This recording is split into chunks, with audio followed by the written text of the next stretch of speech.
當啲平民百姓有咗呢個外治嘅方法咧，咁其實好多時佢哋可以喺屋企進行一啲家居護理，從而達到未病先防、有病防變、病愈之後咧就防發。一係 source 係一個源頭，係疼痛嘅根源。當你揾到疼痛根源，你做咩康復治療都好啦，你需要止咗痛先，止咗痛你先可以慢慢做其他運動啊，強化翻啲肌肉啊嘛。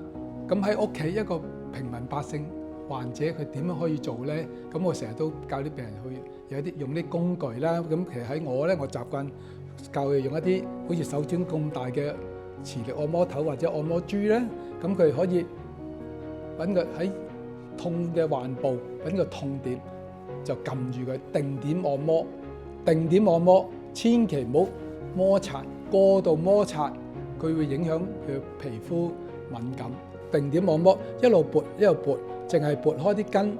咁我哋中醫講叫分筋。咁你透過呢個分筋嘅方法，當你揾到疼痛嘅根源，你大概按摩1分鐘，咁佢患部嘅繃緊就好自然慢慢舒緩，同埋可以促進身體嘅自我修復嘅功能。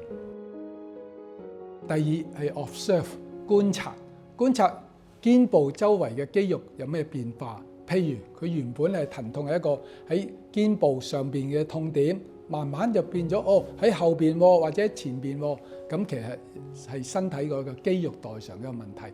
例如肩部嘅肌肉其實可以連貫去頸部嘅，所以你肩部嘅肌肉繃緊咧，其實慢慢咧就會增加有頸椎病嘅問題。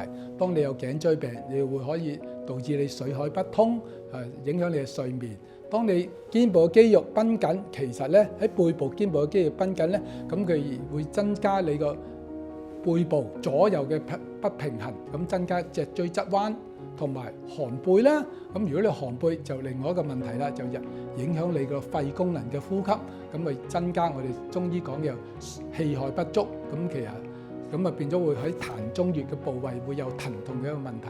咁亦都同時因為氣海不足、膻中穴嘅問題，會話俾你聽，黐住肋骨嘅呼吸肌肉，包括胸大肌、胸小肌同埋背部嘅三角肌、菱形肌，都會影響我哋婦科胸部嘅疾病。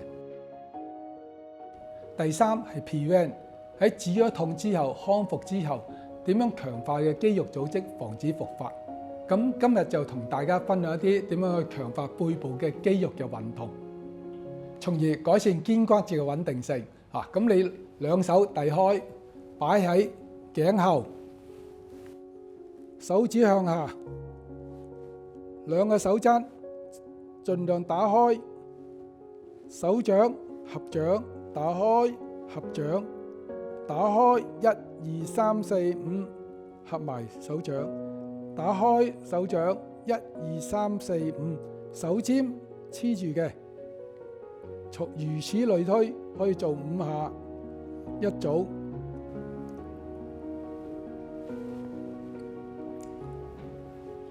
記住要做啦。